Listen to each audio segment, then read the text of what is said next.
Así sentados como estamos, vamos a comenzar haciendo una oración. Así sentados, en el nombre del Padre, y del Hijo, y del Espíritu Santo. Invocamos al Espíritu Santo para que en esta tarde podamos comprender juntos, con más profundidad, este tema del discernimiento, que el Espíritu Santo nos conceda ser hombres y mujeres de discernimiento, para seguir la voluntad de Dios y encontrar ese gozo que Él nos prometió. Y también vamos a hacer una oración fuerte por la paz. En esta semana nos comunicamos con nuestros hermanos palotinos en Polonia. Los palotinos de Polonia tienen 8 comunidades, 8 parroquias en Ucrania. Y el presidente de la Cáritas de Ucrania es un sacerdote palotino. Así que en todas nuestras parroquias de Polonia tenemos refugiados en nuestros salones parroquiales, como en otro lado de Europa, Alemania, Italia, España. Así que vamos a pedir especialmente por los que más sufren en estos momentos. Nos decía el Padre General que los sacerdotes de Ucrania estaban bien, corriendo riesgo, pero la decisión de ellos había sido quedarse en Ucrania, no irse de Ucrania. Así que están algunos en zona de riesgo. Tenemos casas en Kiev, casas en Odessa y en otros lugares que también están siendo tomados, ¿no? Vamos a rezar. Y este miedo de que ante la desesperación alguien quiera apretar el botón, ¿no? Entonces se decía que en Europa había bastante miedo en estos momentos. Vamos a pedirle al Señor que detenga la mano de aquellos que tienen su responsabilidad sobre la vida de tanta gente. Nos preside la Reina de los Apóstoles, nuestra patrona, y si ustedes ven en la imagen del cenáculo, ¿no? Es María y los discípulos abiertos al Espíritu Santo, dejando que el Espíritu los ilumine y los impulse. Y esto tiene mucho que ver con el discernimiento. Vamos a pedirle a María, nuestra Madre, que nos ayude a ser hombres y mujeres de discernimiento. Dios te salve, María, llena eres de gracia, el Señor es contigo, bendita tú eres entre todas las mujeres, y bendito es el fruto de tu vientre, Jesús. Santa María, Madre de Dios, ruega por nosotros pecadores, ahora y en la hora de nuestra muerte. Amén. María, Reina de los Apóstoles, San Vicente Palotti, San Bonifacio, Beatos Palotinos.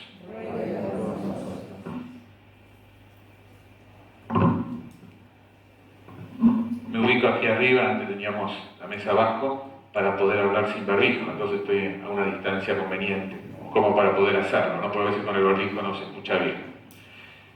Como siempre decimos, una cosita, si alguien tiene celular, que lo apague o lo ponga en modo avión, modo aéreo, porque si no interfiere con el inalámbrico. Cuando hay una llamada, corta el inalámbrico, la onda. Como siempre también decimos, a lo largo de la exposición, si hay algo que no se entiende, una palabra, un concepto, una imagen que no se entiende, con toda confianza interrumpen y preguntan, porque lo importante es que se entienda. Así que, por favor, sintámonos libres de interrumpir y preguntar para que podamos ir entendiendo este tema del discernimiento.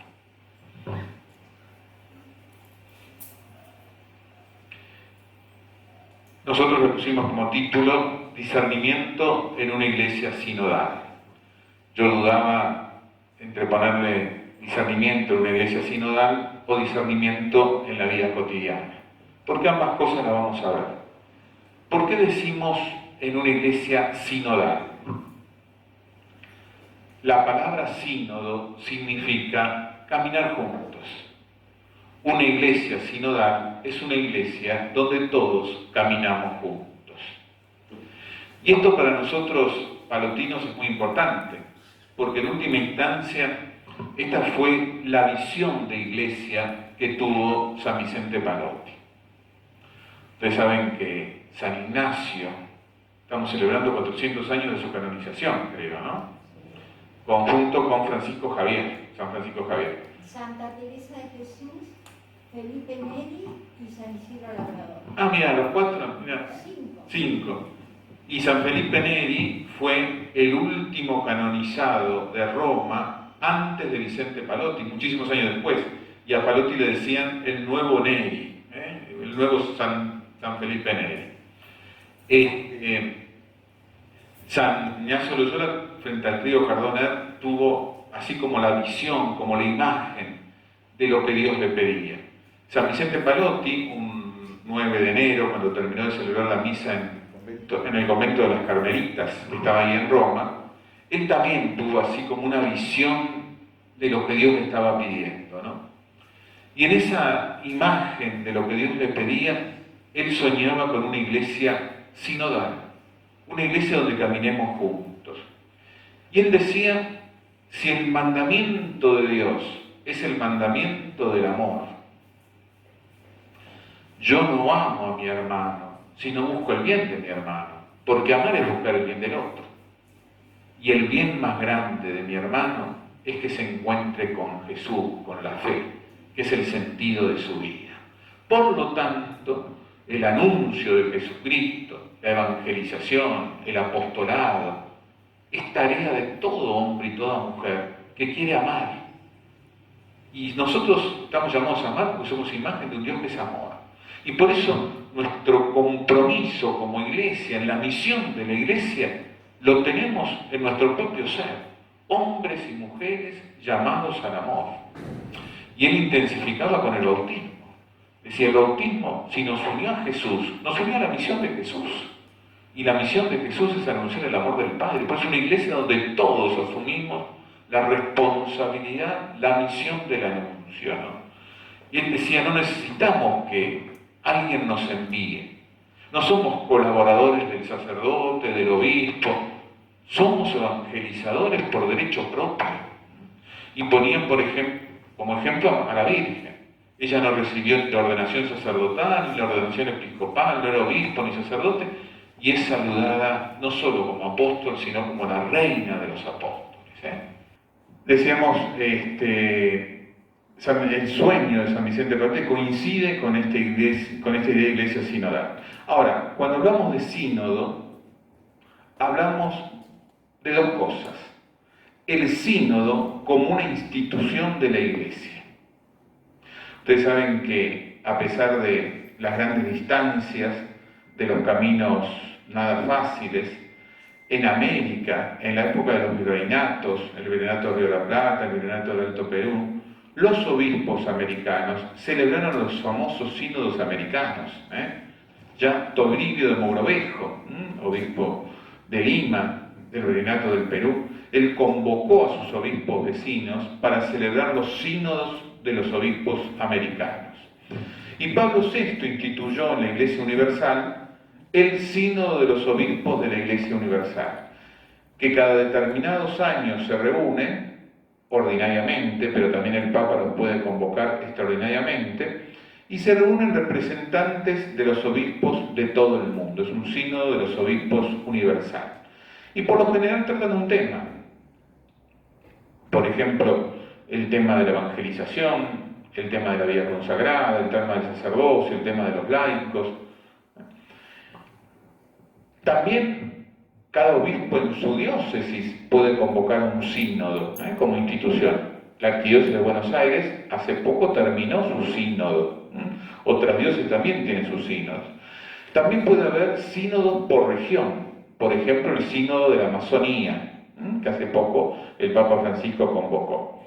Estos sínodos institucionales no son organismos que dicten normas, doctrinas, no tienen el poder de dar documentos en sí mismos que orienten la vida de la Iglesia, pero sí de sacar conclusiones, de sacar propuestas que en el caso de la Iglesia Universal el Papa las toma, las reflexiona y por lo general, después de un tiempo, saca lo que se llama un documento exhortación post-sinodal.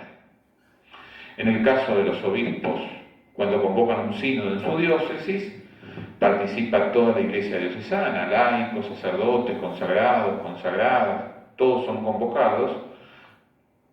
La iglesia diocesana reflexiona sobre el tema que el obispo propone, reza, comparte, discute, saca conclusiones, y después es el obispo el que aprueba esas conclusiones y toma esas conclusiones para él dictaminar un plan pastoral, una orientación. Por eso son como organismos deliberativos, organismos de pensar y realizar la realidad. Entonces, cuando hablamos de sínodo, podemos hablar de esta institución llamada sínodo. Pero también podemos hablar de una actitud sinodal. Es esa actitud de poder juntos, como iglesia, caminar. Caminar en comunión. Y por eso, este caminar en comunión pone en práctica lo que fue la eclesiología, el pensamiento sobre la Iglesia del Concilio Vaticano II. Fíjense que el Concilio Vaticano II comienza definiendo a la Iglesia como pueblo de Dios. Todos somos un único pueblo y todos pertenecemos a esa Iglesia. El Concilio Vaticano II habla de la vocación universal de todos a la santidad. Todos en la Iglesia tenemos una misma vocación, un mismo objetivo, ser santos. Fíjense que antes del Concilio Vaticano II, la idea de santidad estaba muy ligada al clero y a la vida consagrada. Incluso a la vida consagrada se la llamaba estado de perfección. Como que eran los únicos, o éramos los únicos que podíamos aspirar a la perfección. El laico terminaba siendo un imperfecto necesario, porque hacía falta que el mundo se reprodujera. Entonces, pero el Concilio Vaticano II dice, no, todos estamos llamados a la santidad. El Concilio Vaticano II dice que somos un pueblo sacerdotal. La palabra sacerdotal significa mediador. Todos nosotros somos un pueblo mediador entre Dios y los hombres. Todos nosotros tenemos la misión de llevar la humanidad a Dios, de orar por la humanidad, de ofrecer la Eucaristía por la humanidad, de presentarle la humanidad a Dios. Y todos nosotros estamos llamados a presentarle a Dios a la humanidad, hacerlo presente a Dios en el mundo. Nuestro sacerdocio, el de los presbíteros y el de los obispos, llamado sacerdocio ministerial, está al servicio de ese sacerdocio de todo el pueblo de Dios. Nosotros presidimos el pueblo de Dios, hacemos las veces de Cristo cabeza en la celebración de la Eucaristía, en el perdón de los pecados, pero para fomentar y animar la misión mediadora de todo el pueblo de Dios. Por eso ustedes van a ver que hay prefacios de la misa, hay cantos de la misa que hablan, somos un pueblo sacerdotal. El Concilio Vaticano II nos habla de una eclesialidad de comunión. Cuando decimos eclesialidad, decimos un modo de vincularnos, ¿no? Nosotros estamos llamados a hacer de nuestras comunidades lugar de diálogo, de comunión, de encuentro. Y el Concilio Vaticano II subraya la dimensión neumatológica. ¿Qué significa neumatológica? Hasta el Concilio Vaticano II lo teníamos un poquito olvidado al Espíritu Santo. Y el Concilio Vaticano II le vuelve a dar ese lugar al Espíritu Santo. Y reconoce que todo hombre, toda mujer en la Iglesia tiene la inspiración del Espíritu. Y por eso la misión de los sacerdotes y de los obispos es ayudar a discernir qué viene del Espíritu Santo y qué no viene del Espíritu Santo, ¿no? Fíjense cuántas veces en la Iglesia Dios habló por personas muy sencillas. El caso de Juan Diego en Guadalupe, el caso del negro Manuel con la Virgen de Luján, por ejemplo, ¿no? Y la Iglesia, y el Concilio Vaticano II recoge esta Iglesia formada por carismas y ministerios. Cada uno de nosotros recibe dones del Espíritu, carisma del Espíritu, para servir a la misión de la Iglesia. Y cada uno de nosotros tiene una función ministerial, está al servicio de esa evangelización. Por eso hace poco el Papa rescató fuertemente el ministerio de los catequistas, al ministerio del lectorado y al ministerio del aconitado, que antes estaba destinado para los que aspiraban al sacerdocio, lo abrió a todo el pueblo de Dios. Hay muchos ministerios en la Iglesia que, aunque no se reciban por medio de un rito, nosotros lo vamos ejerciendo. En la propia liturgia, el ministerio de la caridad, el ministerio de la catequesis, el ministerio de la misión, el ministerio de cuidar de las cosas materiales de la comunidad, el ministerio del canto, el ministerio de la predicación. Son ministerios que vamos recibiendo y que todos vamos de esa manera sirviendo a la misma misión de la iglesia. Eso es una iglesia sinodal. De San Vicente Pallotti ya les hablé al comienzo, y yo quería referirme a algo que es como una pertenencia muy fuerte de la iglesia latinoamericana, que no se habló en ninguna parte del mundo, solo en Latinoamérica. Desde el año 1955, muchos de nosotros no habíamos nacido todavía, comenzaron a reunirse los obispos latinoamericanos en lo que se llamó la Conferencia Episcopal Latinoamericana. Y la primera vez se reunieron en Río de Janeiro y sacaron un documento juntos, un documento que después el Papa lo valida y lo hace documento oficial de la Iglesia. En 1968 fue la segunda conferencia de ese episcopado, que fue en Medellín. En 1979 fue la tercera, que fue en Puebla. En 1992 fue la cuarta, que fue en Santo Domingo. Y la última fue la quinta, que el cardenal Bergoglio fue el moderador de esa asamblea, que fue en Aparecida. Esa comunión episcopal se dio solo en América Latina, ahora se da en otros continentes, pero durante muchos años América Latina fue pionera, fue profética en esa sinodalidad de los obispos, en ese caminar juntos de los obispos en Latinoamérica. Y en la última se nos dice que somos un pueblo discípulo misionero del Señor. Todos estamos llamados a seguir a Jesús y todos estamos llamados a participar de la misión de Jesús. Eso es cuando hablamos de sinodalidad. Pero esta sinodalidad, este caminar juntos, no se construye en principio desde el consenso. Porque el consenso es algo que puede sonar muy a negociación humana. Yo cedo hasta acá, vos cedés hasta acá. El consenso muchas veces tiene que ver con un juego de intereses. Tiene que ver con que algo de lo mío aparezca. El consenso no es el alma de una iglesia sinodal. El alma de una iglesia sinodal es el discernimiento, que es buscar juntos la verdad en Cristo. Yo soy el camino, la verdad y la vida. Por eso implica el diálogo, desde la escucha empática, de tratar de comprender lo que hay de verdad en el otro, pero también implica la apertura a la palabra, la oración, la actitud orante y celebrativa. Ahora, cuando decimos que el discernimiento es el núcleo, el corazón de una iglesia sinodal, tenemos que preguntarnos en qué consiste el discernimiento. Y aquí entramos en el tema. El discernimiento es cuando, en una relación de libertad con Dios, Dios me hizo libre, me hizo capaz de optar, de pensar, de buscar, de interrogar, de contemplar, en esa relación de intimidad intentamos descubrir cuál es la voluntad de Dios. Fíjense, María dialogó con el Señor, lo interpeló al Señor. ¿Cómo puede ser esto? Yo no conozco a ningún varón. Fue una mujer que pensó, que reflexionó, que en ese diálogo libre con el Señor, yo intento descubrir cuál es su voluntad. Eso es el discernimiento. Discernir es preguntarle al Señor qué quiere de mí como persona o de nosotros, por ejemplo, un grupo humano, una comunidad religiosa, una institución de iglesia, una diócesis.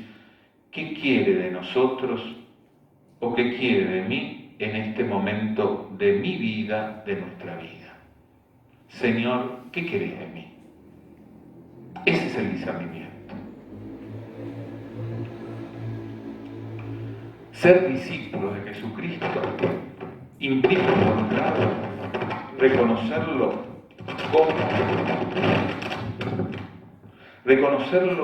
como la verdad. Yo soy la verdad. Pero por otro lado, es asumirlo como el camino que me lleva a la verdad. Fíjense que Jesús no dice, ese es el camino. No nos señala un camino ahí. Él nos dice, yo soy el camino. Y por eso llegamos a la verdad en la medida en que nuestra vida es una vida de comunión con Jesús, en la medida en que lo dejamos entrar a Jesús en nuestra vida. Nosotros no seguimos solamente a un maestro, a alguien que nos enseña, a un rabí, como decían los judíos, a un rabino. Seguimos al Señor y Mesías.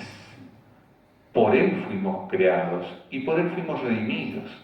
Mi vida le pertenece a Él. Es interesante ver en el Evangelio de Juan 1, 35, 43 el llamado de los primeros discípulos. Dice, al día siguiente estaba Juan con 2 de sus discípulos. Viendo pasar a Jesús, dice, ahí está el Cordero de Dios. Los discípulos, al oírlo hablar así, siguieron a Jesús. Jesús se volvió y al ver que lo seguían, le dicen, ¿qué buscan? Ellos respondieron, Rabí, que significa maestro, ¿dónde vives? Les dice, vengan y vean. Fueron, vieron dónde vivía y se quedaron con él aquel día. Eran las 4 de la tarde. Uno de los que había oído a Juan y había seguido a Jesús era Andrés, hermano de Simón Pedro. Andrés encuentra primero a su hermano Simón y le dice, hemos encontrado al Mesías, que traducido significa Cristo. Y lo condujo a Jesús.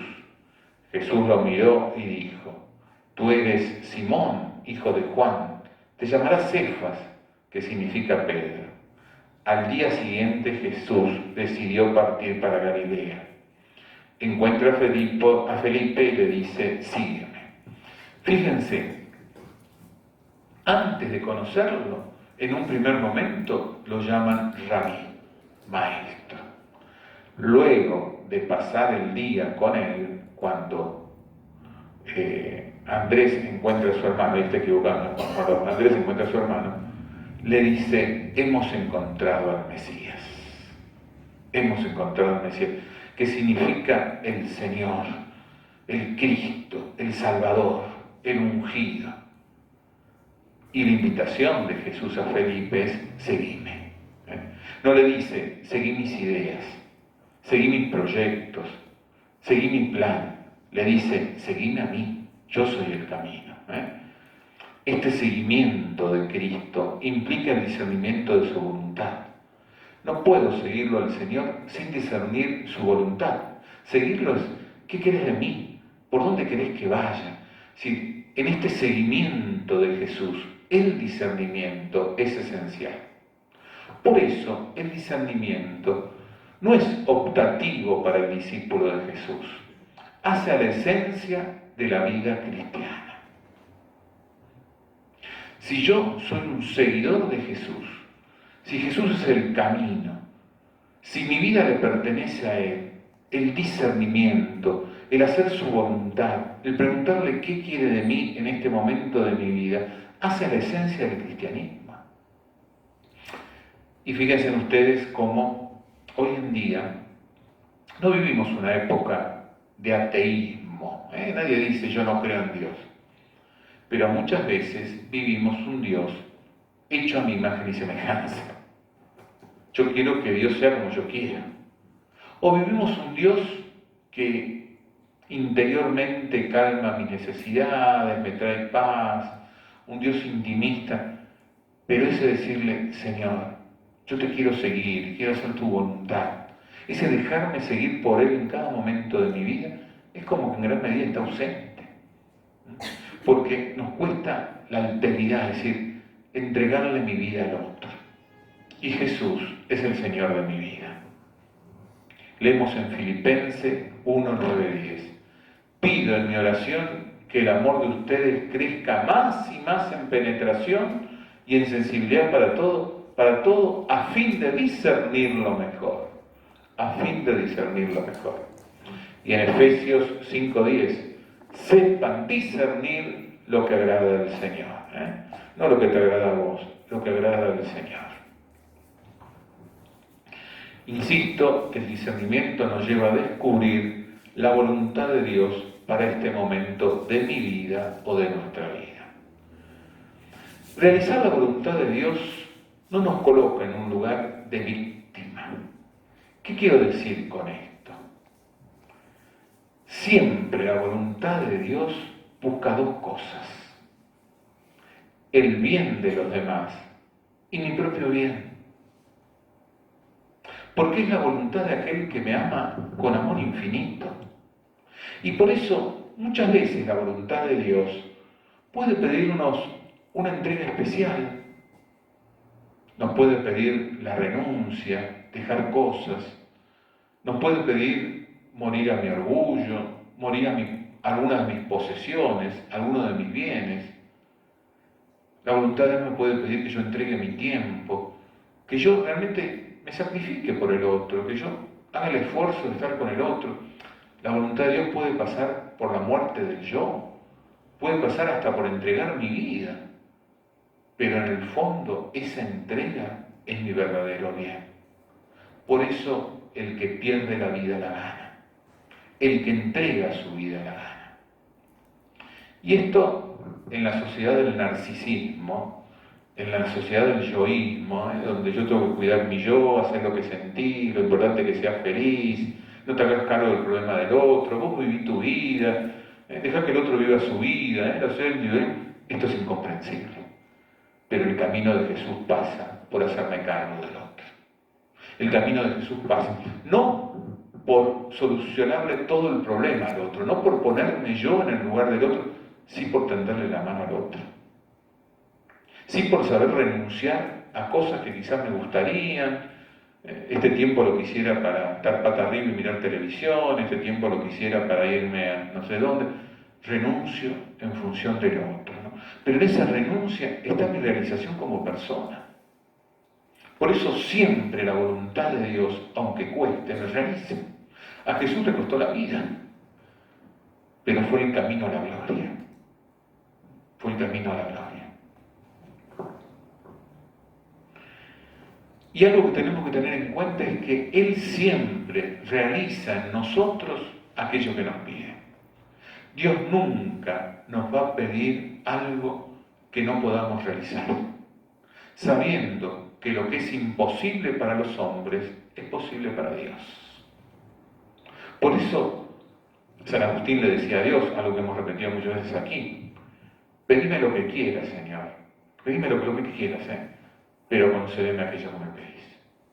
Cuando Dios nos pide cosas difíciles en la vida, cosas que humanamente son imposibles de realizar, yo esto no lo puedo realizar, esto me supera, esto es más grande de lo que yo puedo, pero si Dios te lo pide, Dios lo va a realizar en tu vida. Y por eso el discernimiento se funda en la confianza, en el amor y el poder de Dios. No podemos discernir fuera de este contexto del amor y de la confianza en ese amor. Cuando Dios pide, Dios realiza. A María le pidió cosas imposibles, a José le pidió cosas muy difíciles, pero realizó en ellos aquello que le pedía. Y más que hacer la voluntad de Dios, de lo que se trata es que Dios haga en mí su voluntad. Él la realiza. Fíjense, ¿qué le dice Jesús en la noche de Getsemaní? En la noche en que está por entregar su vida, Padre, si es posible, aparta de mí este cáliz, pero que no se haga en mí, pero que no se haga mi voluntad, sino la tuya. Es decir, realiza vos tu voluntad en mí. ¿Y qué le dice María al ángel? Que se haga en mí según tu palabra. Ellos tienen conciencia del que aquel que obra en ellos es Dios. María tenía conciencia que ella iba a poder hacerlo porque Dios obraba en ella. Y por eso no intentemos el discernimiento, sino ponemos toda nuestra confianza en el Señor. Abrirse a la voluntad de Dios y dejar que Él la realice en ellos fue la actitud fundamental de Abraham, de Moisés, por ejemplo, de los profetas, de María, de José, de Jesús, de los apóstoles y de todos los santos. Todos los santos lo que hicieron en su vida fue Que se haga tu voluntad, Señor. Ese es el meollo de la santidad. Ese es el meollo de la santidad. Ese es el núcleo de la santidad. Porque el único santo es Él. Y es esa comunión con su voluntad la que me permite ser santo. En Deus Caritas esa encíclica maravillosa del Papa Benedicto, ¿no? Yo creo que fue uno de los mejores documentos en la historia de la Iglesia. El Papa Benedicto dice en el número 1 algo que ha repetido durante todo su papado: hemos creído en el amor de Dios. Así puede expresar el cristiano la opción fundamental de su vida. Yo creo en el amor de Dios y por eso le entrego mi vida a Dios. No se comienza a ser cristiano por una decisión ética, porque yo quiero vivir determinados valores, o por una gran idea, por una ideología, quiero transformar el mundo, quiero que el mundo sea así, sino por el encuentro con un acontecimiento, con una persona con mayúscula. Esa persona es Jesucristo, que da un nuevo horizonte a la vida y con ello una orientación decisiva. Es ese encuentro con Jesucristo el que cambia mi vida y el que orienta mi vida. Le da una orientación que decide mi vida. Por eso el discernimiento no se trata de una elección entre algo bueno y algo malo, entre algo virtuoso o algo vicioso. Eso ya lo sabemos. Yo no tengo que discernir, voy a ser honesto o voy a robar. No tengo que discernir, le voy a pegar a alguien o lo voy a perdonar. Es decir, no tengo que discernir, qué sé yo, voy a misa o no voy a misa. No es entre algo bueno o algo malo. El discernimiento es entre dos cosas ontológicamente buenas, es decir, que son en su ser buenas o moralmente buenas, pero imposibles de ser realizadas al mismo tiempo. Yo no puedo estar acá en esta charla y estar cuidando a un enfermo. ¿Qué es lo que Dios quiere en este momento? Yo no puedo ser cura y casarme, y las dos cosas son buenas. ¿Qué es lo que Dios quiere para mí? Sí, entre dos cosas que son buenas en sí mismo, ¿cuál es la que el Señor quiere en este momento de mi vida? Entre lo malo y lo bueno es fácil, pero a ver, entre estas dos cosas, ¿tomo este trabajo o aquel otro? ¿Estudio esta carrera o no estudio esta carrera? ¿Me caso con este o me caso con este otro? Así, es decir, ¿qué es lo que Dios quiere? ¿Qué es lo que Dios quiere para mí en este momento de mi vida? Entre todas las posibilidades buenas que la vida me ofrece, ¿qué es lo que el Señor quiere? Cuando llegó Jesús a la región de Cesarea de Filipo, preguntó a los discípulos: ¿quién dice la gente que es el Hijo del Hombre? Ellos contestaron: uno dice que es Juan el Bautista, otro que es Elías, otro Jeremías, o alguno de los profetas. Él les dijo: ¿y ustedes, quiénes dicen que soy? Simón Pedro respondió: tú eres el Mesías, el Hijo de Dios vivo. Jesús le dijo: dichoso tú, Simón, hijo de Jonás, porque no te lo ha revelado nadie de carne y hueso, sino mi Padre del cielo. Pues yo te digo que tú eres Pedro, y sobre esta piedra construiré mi iglesia. Y el imperio de la muerte no la vencerá. A ti te daré las llaves del reino de los cielos, lo que ates en la tierra quedará atado en el cielo, lo que desates en la tierra quedará desatado en el cielo. Entonces les ordenó que no dijeran a nadie que él era el Mesías. A partir de entonces Jesús comenzó a explicar a sus discípulos que debía ir a Jerusalén, padecer mucho, por causa de los ancianos, sumos sacerdotes y letrados, sufrir la muerte y al tercer día resucitar. Pedro se lo llevó aparte y se puso a reprenderlo. Dios no lo permita, Señor. No te sucederá tal cosa. Él se volvió a Pedro y dijo: aléjate, Satanás. ¿Quieres hacerme caer? Piensas como los hombres, no como Dios. Esto es Mateo 16, 13, 23. Mateo 16, 13, 23. Fíjense, en primer lugar le dice a Pedro: esto te lo inspiró Dios, esto no es inspiración humana. Y en un segundo momento le dice: esto te lo inspiró Satanás, vete detrás de mí. Fíjense, Pedro estaba bien intencionado. era un sentimiento bueno. Yo no quiero que vos sufras, Señor. Yo lo voy a impedir, no te va a pasar nada. Era un sentimiento bueno, pero no era un sentimiento que Dios quería. Estaba interfiriendo entre el Padre y Jesús, como una voluntad. En un caso, una inspiración del Espíritu del bien, del Espíritu de Dios, y en otro caso, una inspiración del Espíritu del mal, con una propuesta buena. ¿Qué sé yo? Dios me puede inspirar en este momento que vaya a la esquina a atender a alguien necesitado y los dejo a ustedes clavados. ¿Será de Dios o no será de Dios?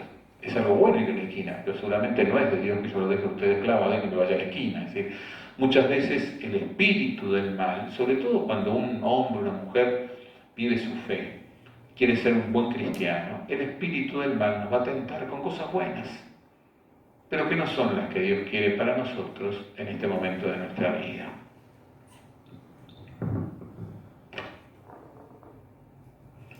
Como decíamos antes, el discernimiento parte de un acto de confianza en el amor providente de Dios. Un Dios que usa siempre su poder en una relación de amor absoluto hacia cada uno de nosotros. La voluntad de Dios es lo que me realiza plenamente. Nadie me conoce como Él. Cuando estaba en las entrañas de mi madre, Él me conocía. Nadie quiere el bien como Él. Es decir, fíjense, esto qué lindo que es contemplarlo, ¿no? El Señor quiere mi bien más de lo que yo lo quiero. Porque yo no me amo con un amor total. Él me ama con un amor total. Y por eso decirle, ¿qué querés de mí? Es una forma de dejarse amar por Dios. Por eso generalmente el hombre y la mujer que realiza la voluntad de Dios pasa por momentos difíciles en su vida, por situaciones de sequedad, por momentos de desolación, pero vive siempre esa alegría interior porque su vida se está plenamente realizando. Solo mi vida se realiza cuando hago su voluntad. Y el discernimiento es un don que tenemos que pedir. Tenemos que, antes de discernir, decirle, Señor, concédeme el don de poder discernir. Ante una situación que tengo que decidir, ante una opción en la vida, ante una moción del Espíritu, ante algo que yo... Señor, dame el don de discernir, que yo pueda decidir conforme a tu voluntad, que tu voluntad se haga en mí. Algunos condicionamientos culturales para el discernimiento. Uno es la absolutización del sentir. Fíjense en ustedes, creo que la mayoría de nosotros, salvo algunos que son más jóvenes acá, hemos vivido una época en donde el sentir se negaba. A llorar al cementerio, a llorar a la iglesia, no es de hombre llorar, ponete firme, Vivimos la época del racionalismo, el hombre perfecto era el hombre que razonaba, ¿no?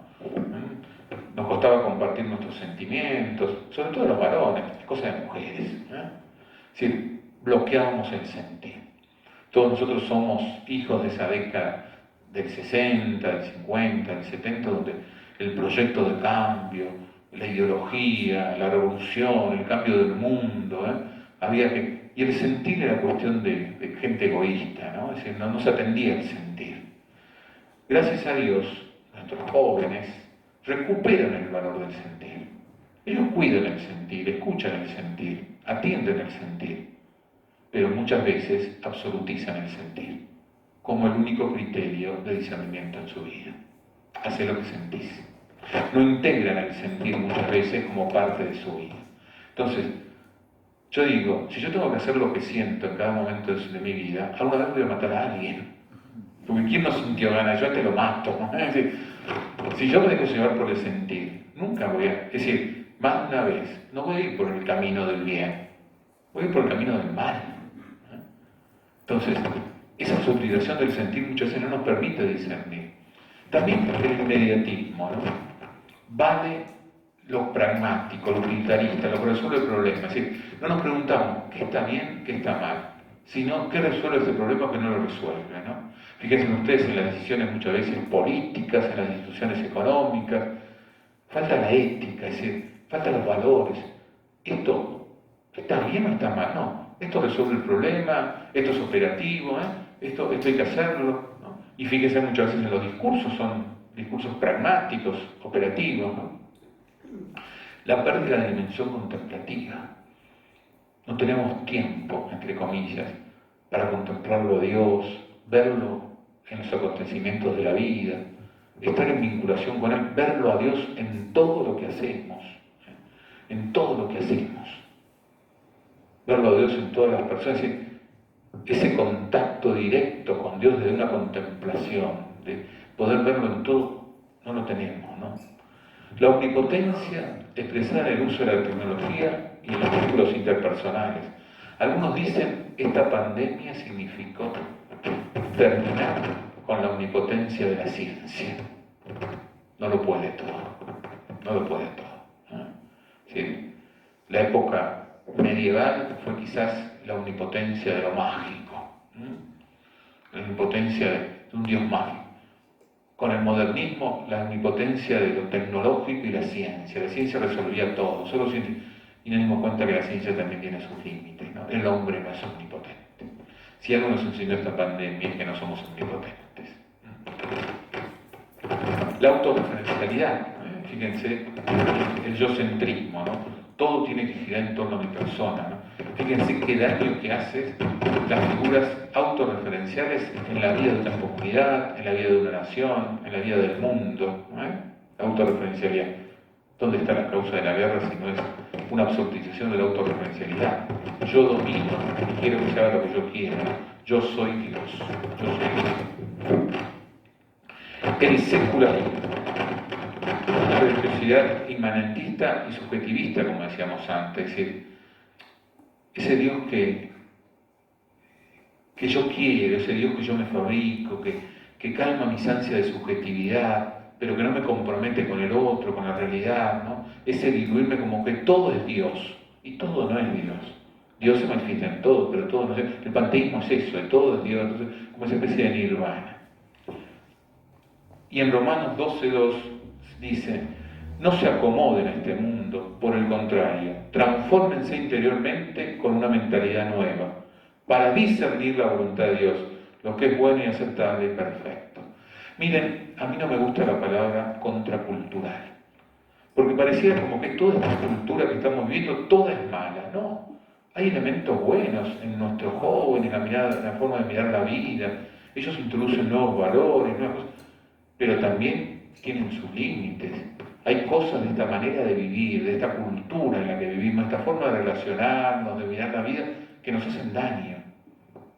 Y por eso la actitud del cristiano es discernir qué cosas de esta cultura nos hace bien, nos humaniza, tenemos que incorporarla, y qué cosas tenemos que decirle que no. ¿Qué cosas de la tecnología tengo que usar para el bien de los demás y a qué le tengo que decir que no? No se acomoden en este mundo, no se dejen llevar por lo que todos piensan, por lo que se vende muchas veces, por lo que se vende muchas veces por los medios de comunicación. No se dejen llevar por lo que se quiere imponer como pensamiento único, como modelo de vida. Fíjense en ustedes, en la televisión aparece alguien diciendo algo y todo el mundo repite lo que el primero dijo, así, esa falta de personalización, es decir, yo me personalizo en el discernimiento, yo soy persona capaz de optar por mí mismo, no de dejarme llevar por los demás, no por dejarme arrastrar por la corriente, por la moda. Yo puedo realizar cosas que no están de moda, puedo vestirme de otra manera, puedo actuar de otra manera. Cuando mi vida se acomoda a las exigencias del momento, a las exigencias culturales, cuando mi vida se acomoda a la moda, a lo que se me impone desde afuera, yo me despersonalizo. Pierdo mi capacidad de ser yo como creación única y irrepetible de Dios que tiene algo para aportar y que vivo conforme a una verdad, no conforme a donde la realidad me quiera llevar. Es voluntad de Dios hacer una pausa. ¿Qué es discernir en el Antiguo Testamento? Se plantea más en el Antiguo Testamento desde una relación moral, la voluntad de Dios y el pecado del hombre. En cambio, en el Nuevo Testamento, el punto central es Jesús. y la voluntad del Padre manifestada en Él. Jesús encarna la voluntad del Padre y la conocemos por la acción del Espíritu Santo en nuestras vidas. Existen diversidad de dones espirituales, pero un mismo Espíritu. Existen ministerios diversos, pero un mismo Espíritu. Existen actividades diversas, pero un mismo Dios que ejecuta todo en todos. A cada uno se le da una manifestación del Espíritu para el bien común. Uno, por el Espíritu Santo, tiene el don de hablar con sabiduría. Otro, según el mismo Espíritu, el de enseñar cosas profundas. A otro, por el mismo Espíritu, se le da la fe. A este, por el único Espíritu, se le da el don de sanaciones. A aquel realiza milagros. A uno el don de profecías. A otro el don de distinguir entre los espíritus falsos y el espíritu verdadero, que sería el don del discernimiento en mi instancia, ¿no? Distinguir entre el espíritu falso y el espíritu verdadero es el discernimiento, que es del espíritu de Dios y que es del espíritu del mal. Ahí está la lengua diversa, que es el don de interpretarlas. Queridos míos, no crean a todo lo que se dicen inspirados, no crean a todo lo que se dicen inspirados. Más bien pongan a prueba su inspiración, es decir, disciernan la inspiración, para ver si procede de Dios, porque han aparecido en el mundo muchos falsos profetas. Algunas cosas provienen de Dios, otras no provienen de Dios. 1 Juan 4:1. La palabra discernimiento parece venir de la raíz dokimasein en griego, que significa observar o examinar atentamente. En el mundo griego, esta palabra se usaba, por ejemplo, para declarar si una moneda era auténtica o no era auténtica. O también para referirse al examen que se sometió a un juez, a un sacerdote, a otro funcionario, es decir, para entrar en sus funciones. Era probar lo que era malo y lo que era bueno.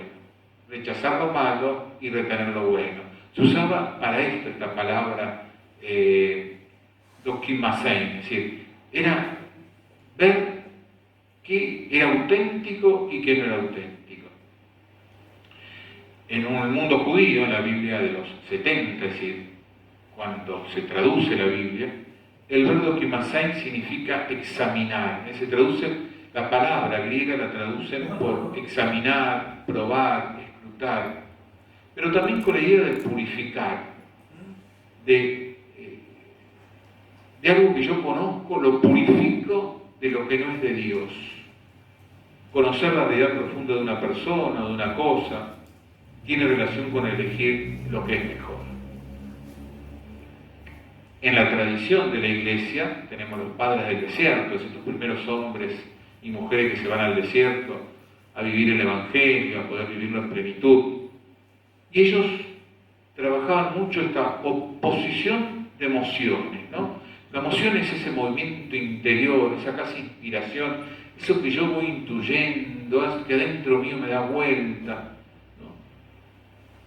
Y en esa oposición de misiones están las inclinaciones que me mueven al bien, que son gracia de Dios, que vienen de Dios, y las inclinaciones que me mueven al mal, que son obra del demonio, que es lo que llamamos la concupiscencia, aquello que me lleva al mal, que me mueve al mal. Por eso discernir, en la tradición de la Iglesia, en los padres del desierto, era ver de dónde provienen las emociones. Esto que interiormente voy sintiendo, que el Espíritu me va sugiriendo, que voy intuyendo, que me viene esta idea, este pensamiento, esta posibilidad de hacer esto, esta intuición, ¿viene de Dios o viene del demonio? ¿Cuál es su origen? Discernir es ver eso, ¿no? Ya en el siglo II encontramos la doctrina de fuerte regla bíblica de los dos caminos, las dos vías, la de la luz y la de las tinieblas. ¿Cuál sigo yo? San Agustín va a hablar de las dos ciudades, la ciudad de Dios y la ciudad terrena, la ciudad que le pertenece a Dios y la sociedad construida solo por los hombres. Casiano, que es un gran maestro espiritual de Occidente, llama a la discreción de espíritu, diacrisis. La discreción de espíritu precisamente es discernir entre los espíritus que me inspiran, cuál es de Dios y cuál es de Dios. La llama la madre de las mesuras. oponiéndole al vicio de la desmesura. Entonces, por lo tanto, el discernimiento me hace una persona mesurada. Y de ahí que él decía, nada en demasía, la mesura. Tomás de Kempis habla del movimiento hacia la naturaleza y hacia la gracia, con cierta influencia filosófica, ¿no? Como si la naturaleza fuera toda mala, y la naturaleza no es toda mala, pero muchas veces hay inclinaciones naturales que no son la de Dios. El Concilio Vaticano II y el Serán 2, 3, 4 y 5 habla de los signos de los tiempos, ver los acontecimientos históricos, discernir en lo que sucede en la historia, en el mundo de la política, la economía, las relaciones humanas, en la cultura. ¿Qué me está pidiendo Dios? ¿Cómo me habla Dios en el tiempo de los hombres, en la historia de los hombres?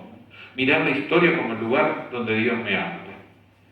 Y así llegamos al padre del discernimiento, que es San Ignacio de Loyola.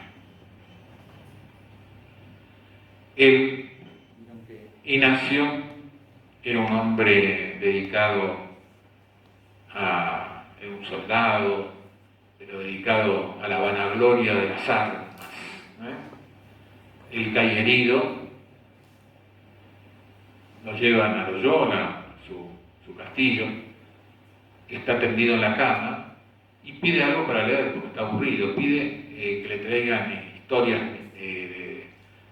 épicas, ¿no? Historias de militares, historia.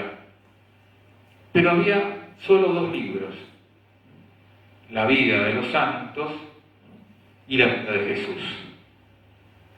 Y él comienza a leer Santo Domingo, San Francisco, y dice, yo quiero ser como ellos.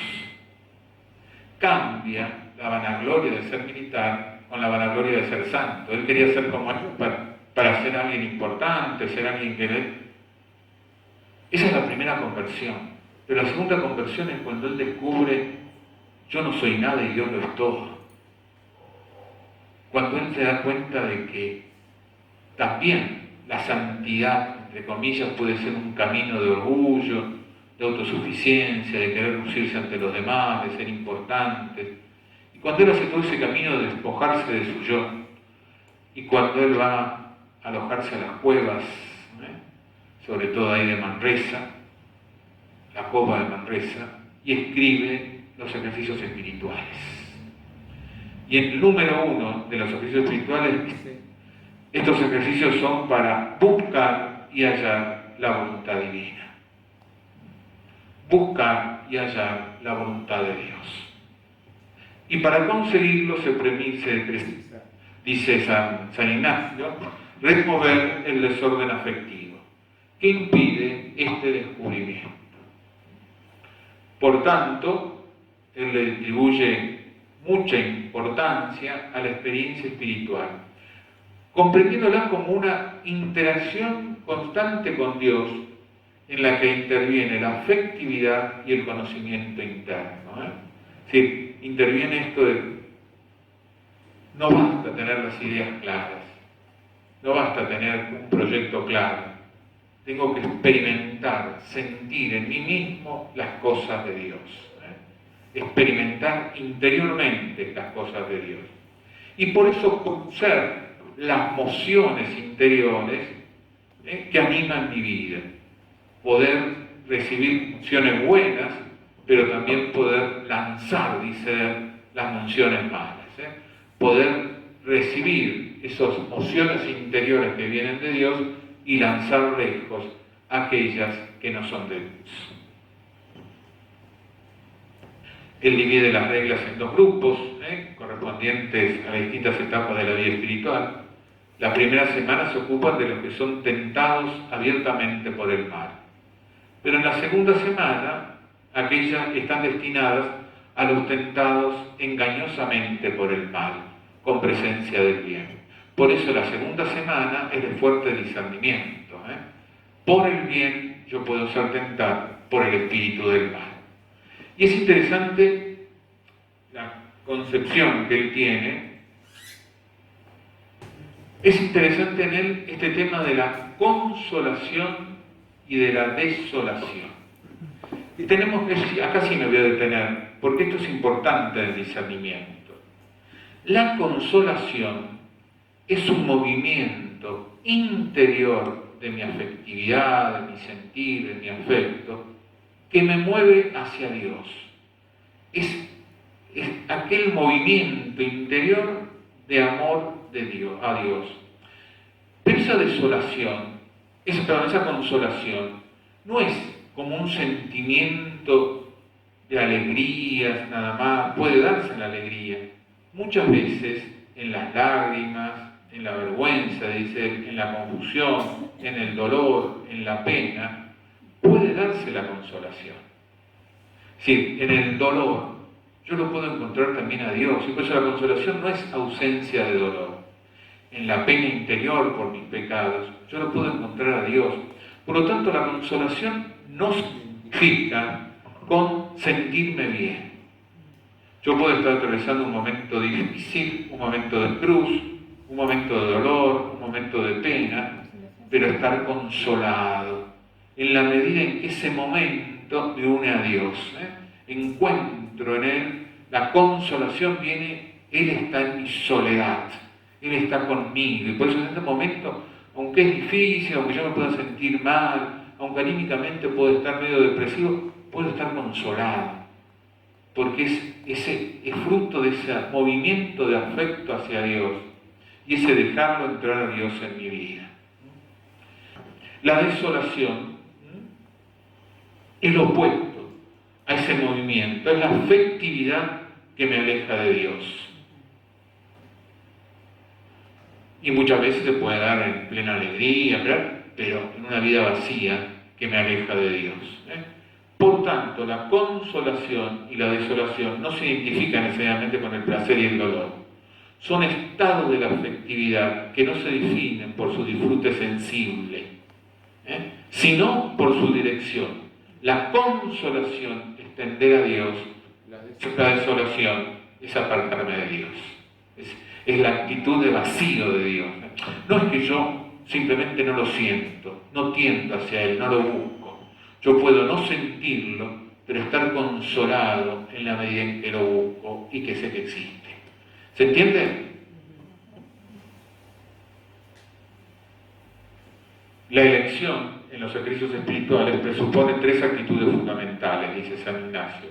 La purificación de los afectos desordenados, la generosidad, el magis, lo que él llama, siempre más, siempre para la mayor gloria de Dios, siempre creciendo en la santidad, siempre amándolo más a Dios, siempre buscándolo más a Dios, siempre queriendo estar más cerca de Dios. Y la oración, que son las meditaciones y las contemplaciones. Pero ahora vamos a entrar en algo que sí me voy a tener, que son las condiciones para el discernimiento. La primera condición es el deseo de configuración con Cristo. Yo soy creado a imagen de Jesús y mi vida se tiene que configurar con Él. Esto en San Vicente Pallotti era esencial. Por eso él nos dejó algo que se llamaba la memoria práctica cotidiana. Ante situaciones de la vida, hacer memoria de cómo actuó Jesús ante una circunstancia parecida. Cuáles fueron las palabras, las actitudes, los sentimientos, los gestos de Jesús. La llama práctica porque esto lo tenemos que buscar en cada acontecimiento de la vida. A ver, frente a esta situación, frente a esta persona, frente a esto que sucedió, ¿cómo actuaría Jesús? ¿Cuáles serían sus palabras, sus sentimientos, su actitud? Y la llama cotidiana porque dice, esto no es solo para los primeros años de la formación, es para toda la vida cristiana, es para todo el tiempo de mi vida. Y todos los que trabajan este tema del discernimiento, sobre todo San Ignacio de Loyola, insiste mucho en la purificación para alcanzar libertad. San Ignacio de Loyola dice purificación para alcanzar libertad. ¿Y qué significa esto de purificación para alcanzar libertad? Primero, reconocer los afectos desordenados, los apegos, lo que él llama, y muchos llaman, la santa indiferencia, es decir, no me dejo dominar por un afecto, por un apego. Soy capaz de desapegarme, la libertad del espíritu. Y antes de volver al otro, vamos a ver cómo es este proceso del desapego, de la libertad de espíritu, de la santa indiferencia.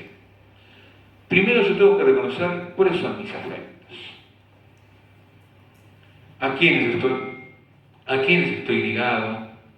¿Con quiénes estoy ligado? ¿Qué personas? ¿Qué lugares? ¿A qué cosas estoy ligado? ¿Estoy afectivamente cercano? Si yo puedo tener afecto a un animal, puedo tener afecto a una persona, puedo tener afecto a un lugar. Reconocer cuál es mi mundo afectivo. ¿Por dónde va mi mundo afectivo? ¿Por dónde van mis vinculaciones que implica estar ligado a tener un sentimiento de cariño, de reconocimiento frente a esta persona, a este animal, a este lugar, a este acontecimiento, a este trabajo, a esta situación de mi vida? Distinguir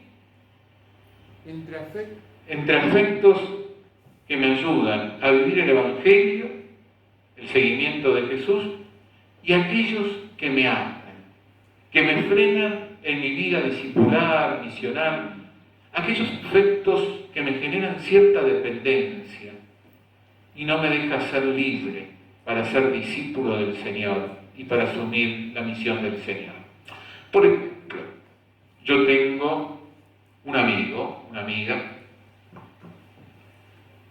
Si el vínculo con ese amigo y esa amiga me permite realizar el proyecto de Dios para mi vida, me hace libre para seguirlo a Jesús, esa amistad es sana, ese afecto es bueno.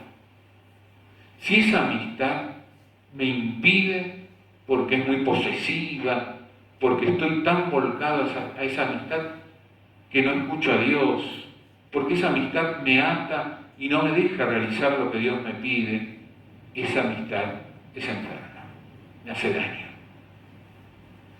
Si yo puedo pensar diferente que el otro, si yo puedo expresar con libertad mis sentimientos, esa amistad es libre. Si yo tengo que pensar como el otro, si yo tengo que solo estar ligado al otro, esa amistad es enferma.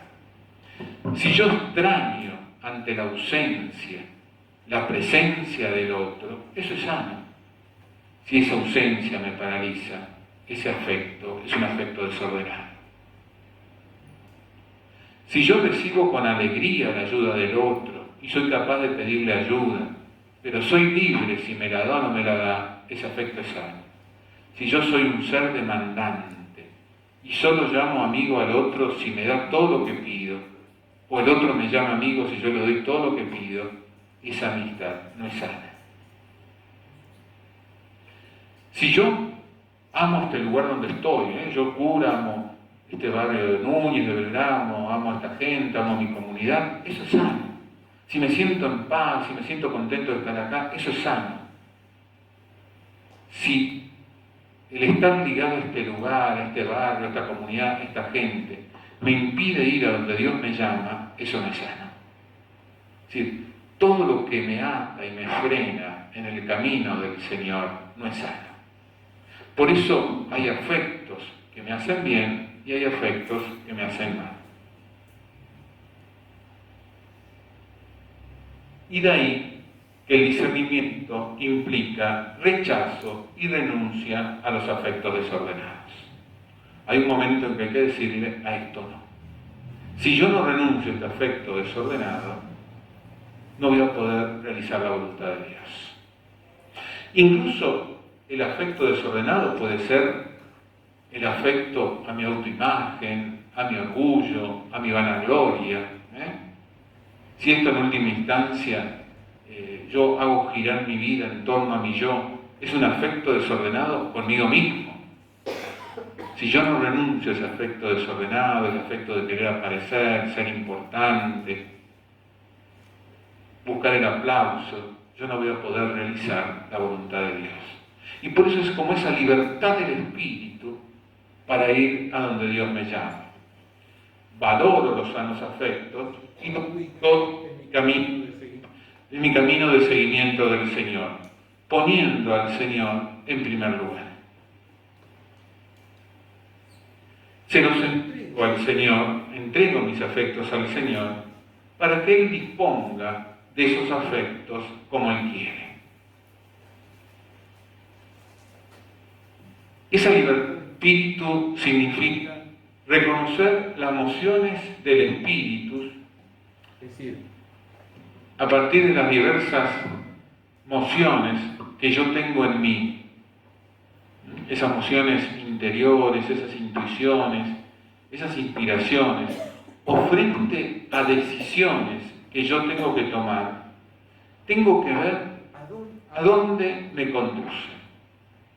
Por ejemplo, si yo tomo esta decisión, ¿a qué me conduce? Si yo sigo esta moción del espíritu, ¿a dónde me conduce?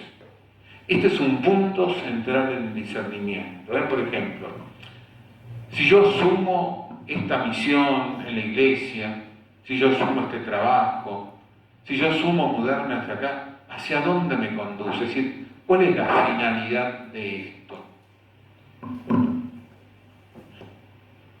¿Qué es lo que me mueve a seguir esta moción del espíritu o a tomar esta decisión?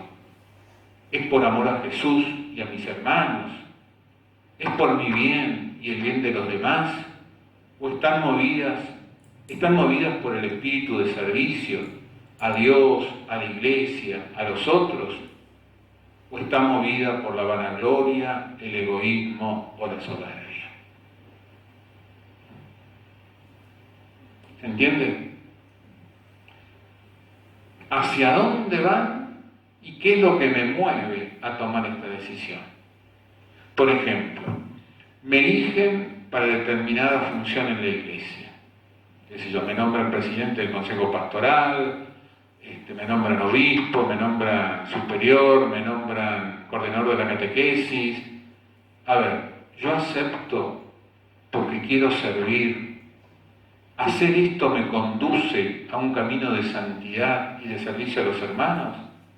¿O yo dentro estoy buscando la vanagloria, brillar, quedarme acá, ser importante? ¿Qué cosas me están moviendo? Fíjense en ustedes, que yo sea catequista, que yo sea sacerdote, que yo sea, qué sé yo, en la liturgia, es algo bueno. Ahora, lo realizo movido por qué. Algunos maestros espirituales dicen algo que es importante. Si yo con esto voy a hacer el bien, y lo que quiero es hacer el bien, y estoy movido por el bien, aunque yo sienta cierta vanagloria, cierto orgullo, no puedo dejar de hacerlo. Porque si yo lo que quiero es hacer el bien, no puedo dejar de amar por miedo a caer en la vanagloria. Por una vez me dice, no, yo no sé si aceptar esto porque alimenta mi orgullo, pero si Dios te lo está pidiendo es para tu bien, vas a tener que trabajar el orgullo. Lo importante es que no lo hagas por orgullo. Lo importante es que en la finalidad esté el espíritu de servicio. Que lo que te mueva no es el aplauso, sino el espíritu de servicio. Decía un hermano lasallano con el cual trabajé muchos años juntos, ser superior es llevar una corona de espinas.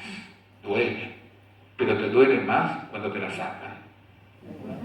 Es decir, cuando dejas de ocupar ese lugar importante para los demás. Entonces, yo me até al lugar importante o me até al servicio. Es decir, discernir eso es fundamental para aceptar algo o no aceptar algo.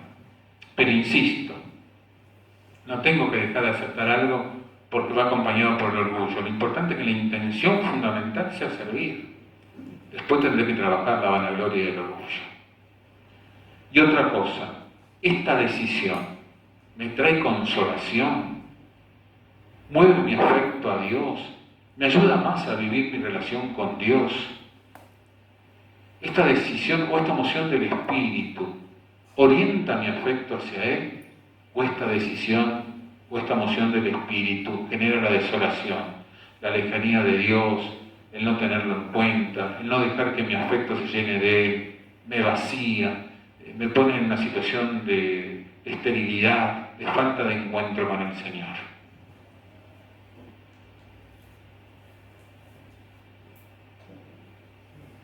Para hacer esto,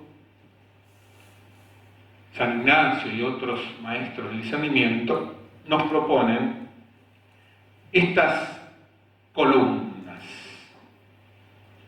Yo puedo trabajar con 2 columnas o puedo trabajar con 4 columnas.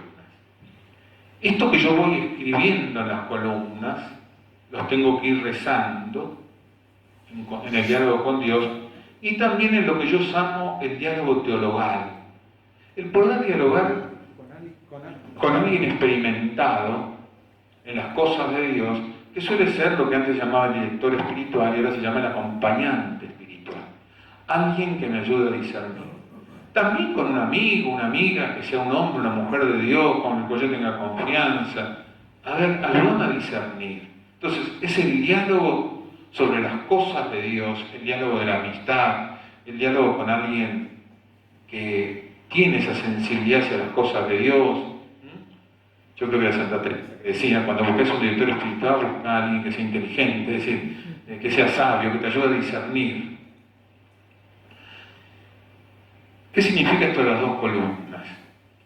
Yo tengo que tomar esta decisión. En una columna voy anotando qué cosas me dicen que esta decisión está movida por el Espíritu de Dios, que esto es voluntad de Dios. Y la pongo en esa columna y lo voy escribiendo. En la otra columna pongo qué cosas me dicen que esto no es de Dios.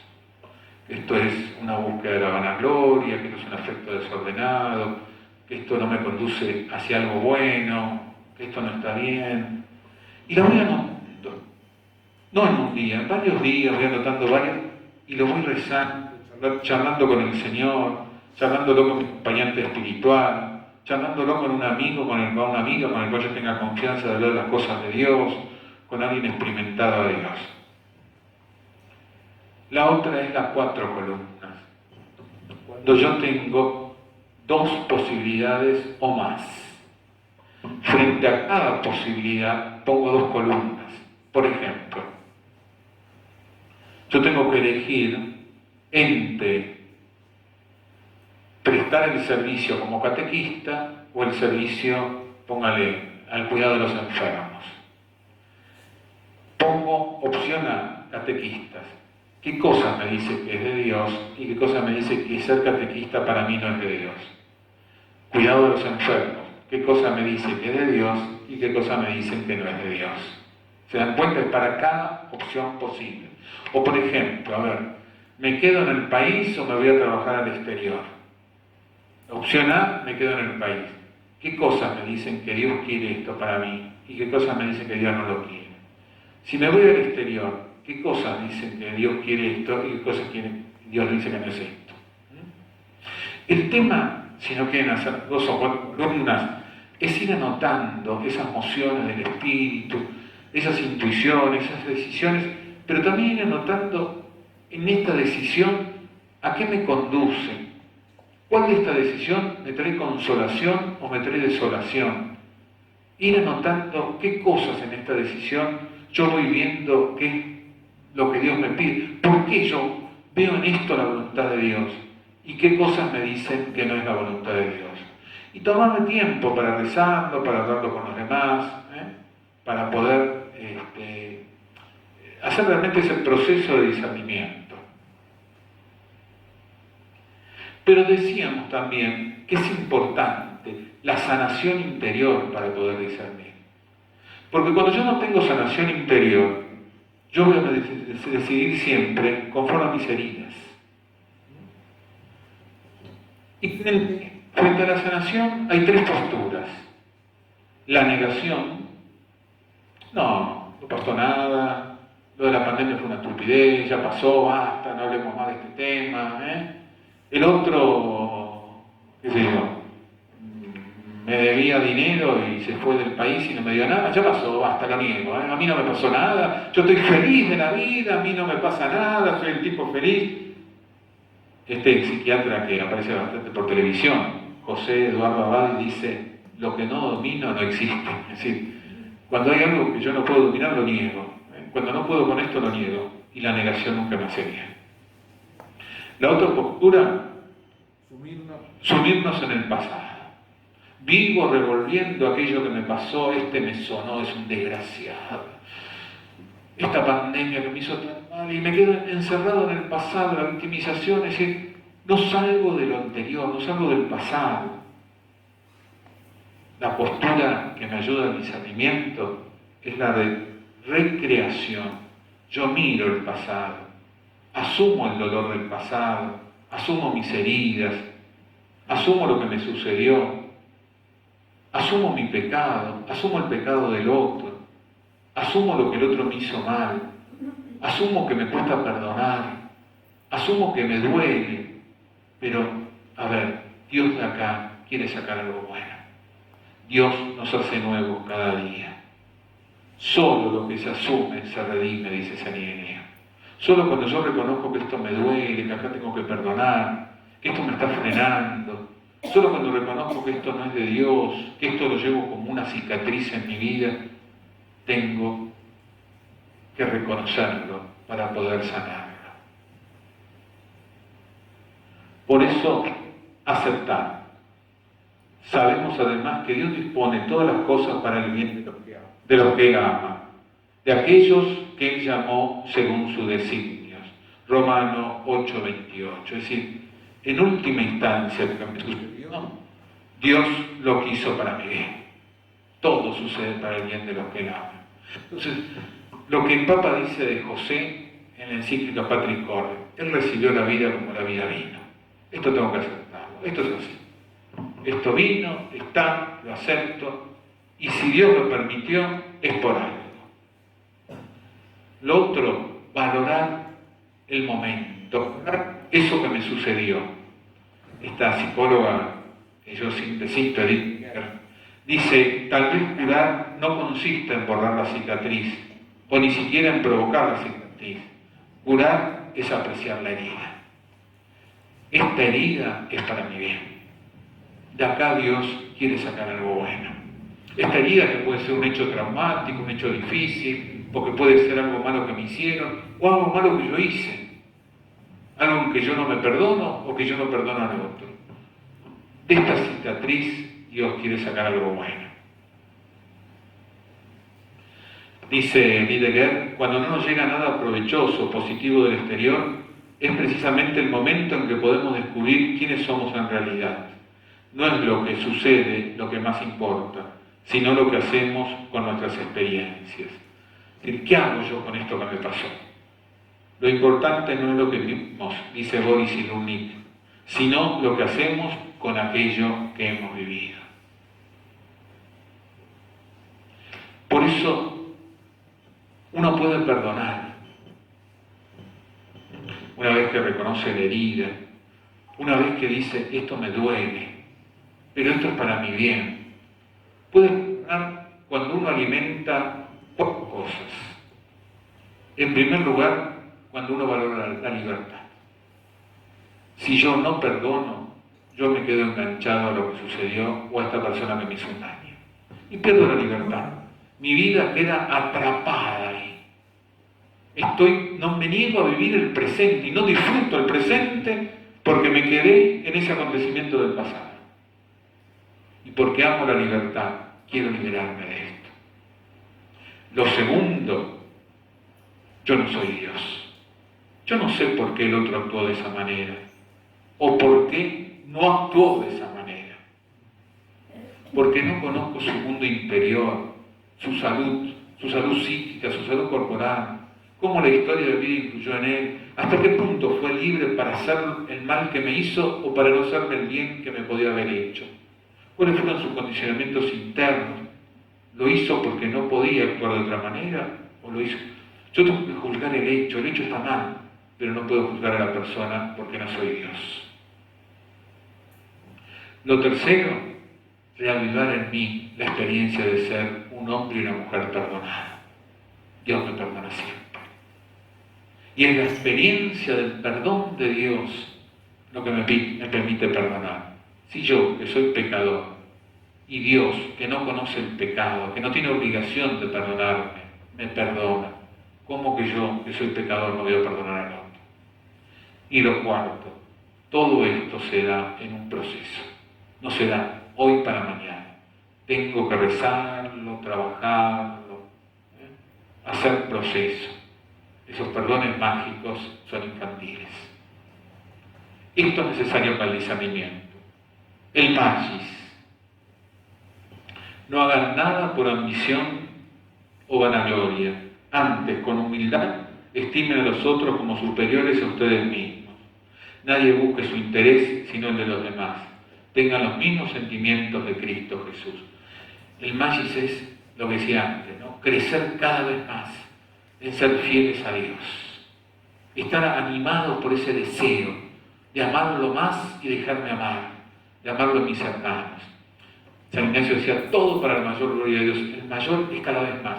Y San Vicente Palotti decía, todo por la infinita gloria de Dios. Todo para Dios, pero cada vez más. Es necesaria la oración, el diálogo en amistad teologal. El diálogo, hablemos de las cosas de Dios entre nosotros. Muchas veces hablamos de terceras personas, hablamos del tiempo, hablamos de la política, hablamos del mundo, criticamos a Doña María, criticamos a Don José, criticamos a los otros, llenamos el tiempo con palabras vanas. Y pocas veces hablamos de las cosas de Dios, de las cosas profundas, de lo que nos sucede, de nuestro camino de fe. Fíjense en el diálogo de los santos, ¿no? De los canonizados, o el diálogo de los apóstoles, de los discípulos del Señor.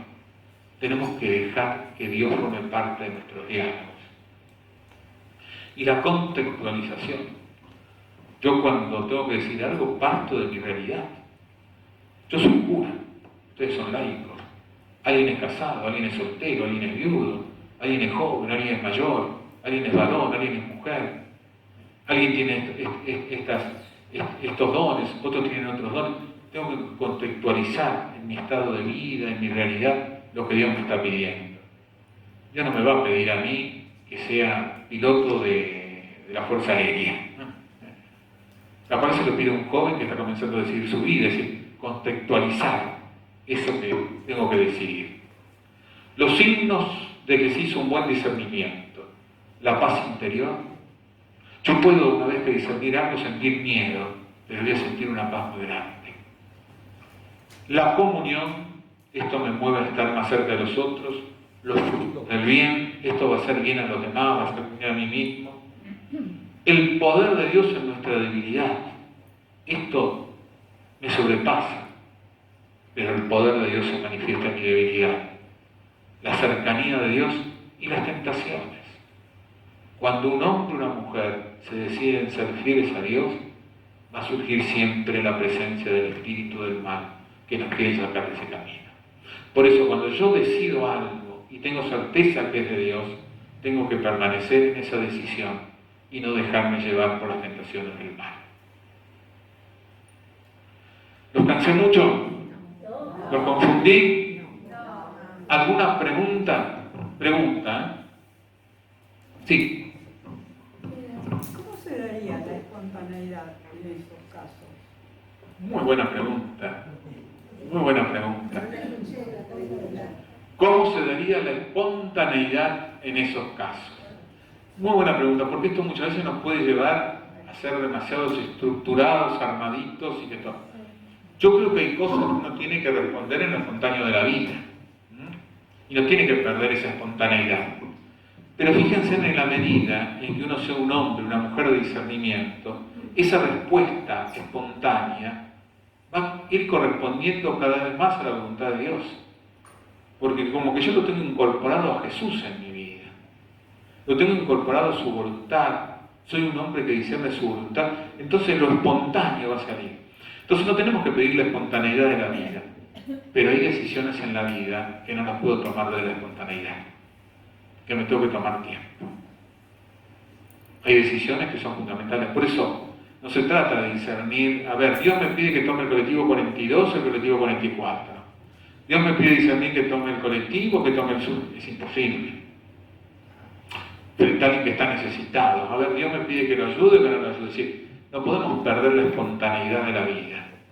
No podemos prefabricarlo todo, tenemos, es decir, vivir en una religión, pero ante grandes decisiones en la vida, ante el momento en donde yo tengo que decir, acepto esto, no acepto otro, siento esta emoción del espíritu, tengo que hacer discernimiento.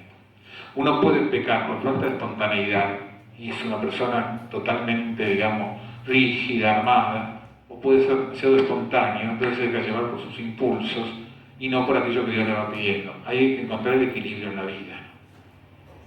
¿Se entiende? Sí. La intuición, ¿qué?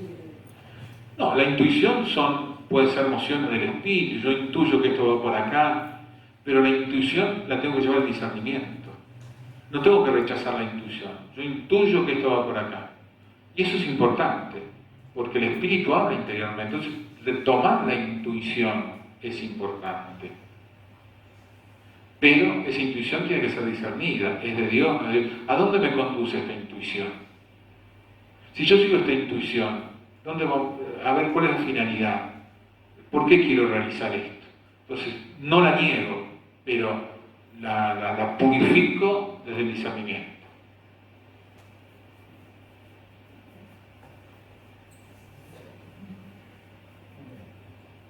Yo creo que, por ejemplo, hay personalidades, volviendo a la espontaneidad, nuestros jóvenes son muy espontáneos, y no está mal. Ahora, cuando todo es espontaneidad, la vida pierde rumbo. Pierdo el objetivo, es decir, la espontaneidad no es negarme a ser reflexivo y orante, pero sí tener una agilidad de respuesta. Por eso el discernimiento no es decir, hoy que como carne o como verdura, pero sí el discernimiento es, a ver, qué cosas me hacen bien a la salud y qué cosas me hacen mal a la salud, ¿no? Es decir, uno va incorporando un discernimiento que después le permite actuar en espontaneidad. ¿Alguna otra pregunta? Sí. Cuando hablamos de discernir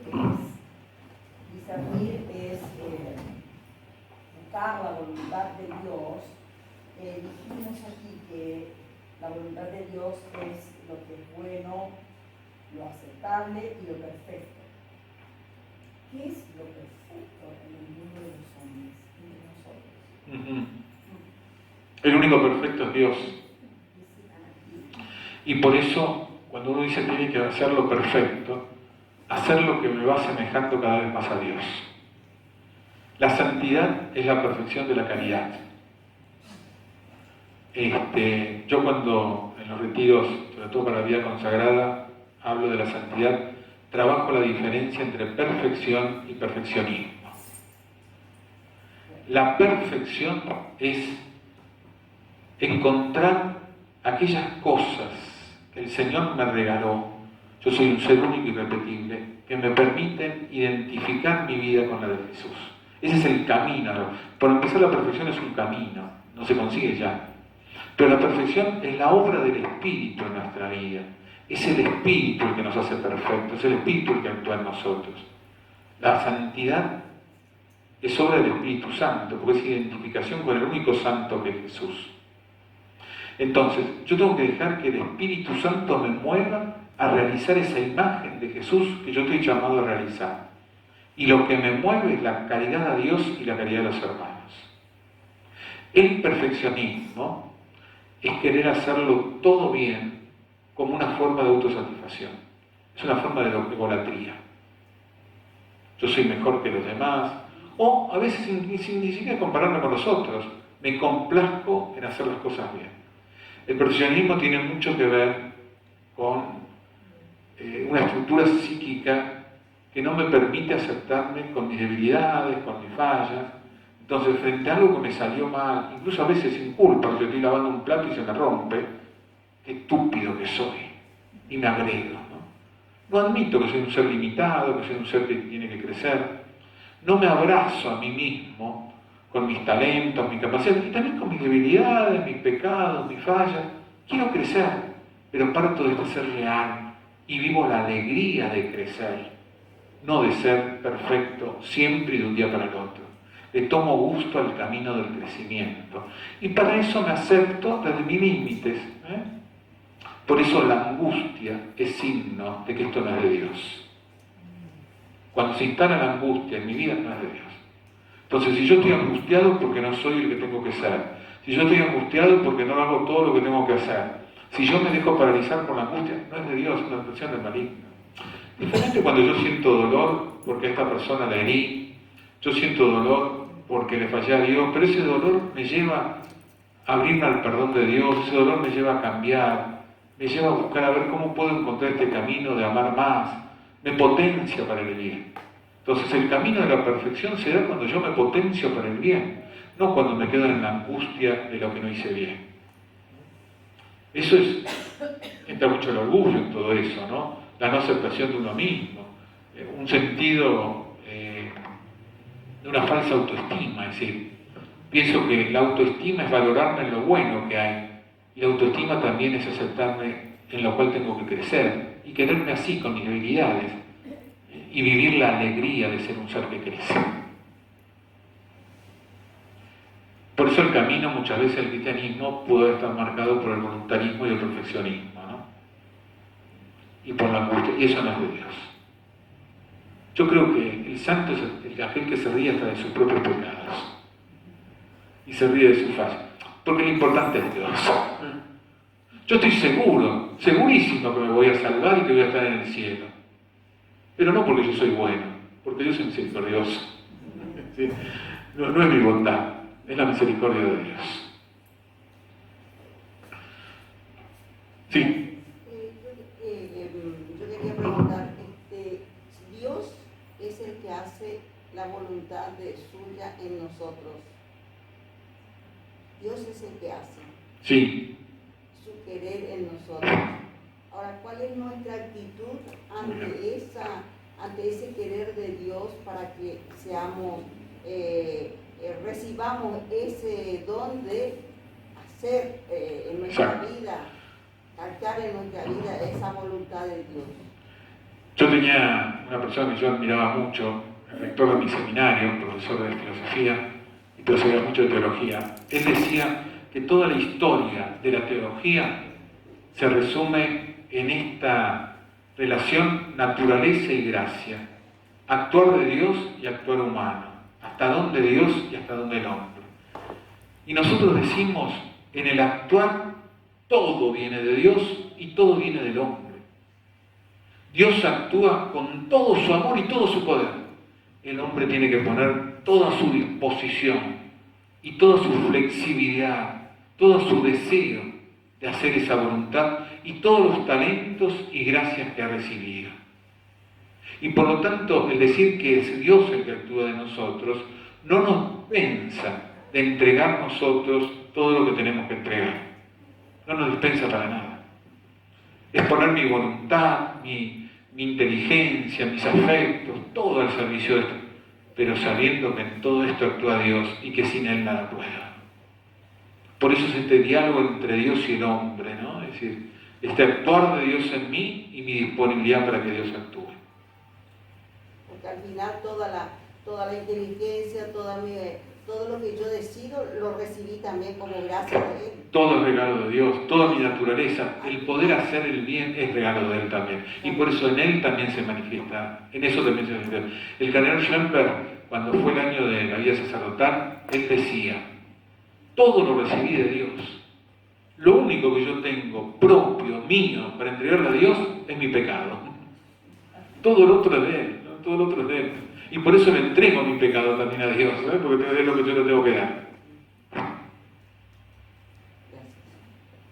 También se mezcla acá mucho el tema cultural, ¿no? Sí. Digo, a ver, teniendo muchos hijos, digo, ¿no?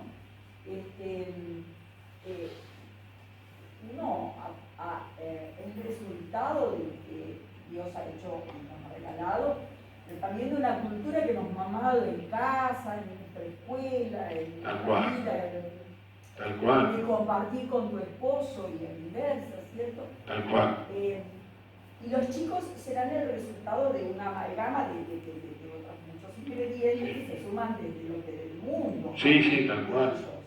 ¿No? Entonces, aquí esto se vuelve también difícil cuando uno, desde la mirada de uno, intenta ver qué o hasta dónde se puede llegar, respetando la libertad del otro. Sí, tal cual. No, y más en estos momentos en donde la cultura se impone tanto, ¿no? Claro, porque nos llega desde todos lados. Porque los medios por los cuales la cultura se transmite son muy fuertes, ¿no? Y es muy marcante la acción cultural. Sí, eso sin lugar a duda.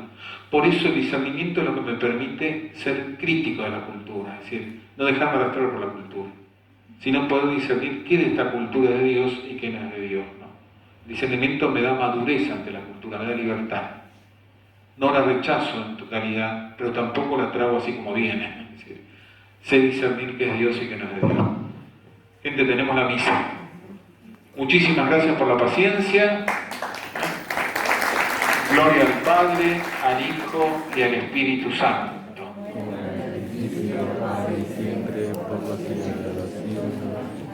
Les aviso